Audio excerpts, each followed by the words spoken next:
action. All right, so I brought the Rossi shotgun out here. We had put a burst fast fire sight on it, and we wanted to test both our 1 ounce jet fuel load and our 7/8 ounce regular load out of this gun. Now, it's sighted in at 40 yards, a 40-yard target.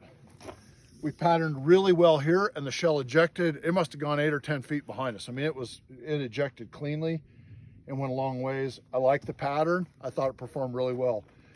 Shot the 7/8 ounce regular load, not the jet fuel load, the regular load. The pattern is good. It was a little bit faster because it's a lighter load, and it wasn't sighted in properly for that load, and it hit up a little high, but still the pattern was pretty good. Once again, it's a very affordable shotgun. But check this out. When we shot the 7/8 ounce load, we have no pressure signs whatsoever, none. There's no black primer or anything, but the ejector didn't flip the shell out and it stuck flush. That means I'm gonna need to take a ramrod to pop it out. That has nothing to do with the shell. There is no pressure signs on that shell, but the gun did not eject it. That's a gun problem, not an ammo problem. It patterned good, but if you're gonna shoot a $200 gun that seems to have like some plastic, it feels like plastic on the stock and forearm, and the button to break it open here, you got to be ready sometimes to have some gun problems. You're not shooting a $500, $600, $700, $800 shotgun, you're shooting a $200 shotgun. So just be ready for that if you choose to hunt with the Rossi.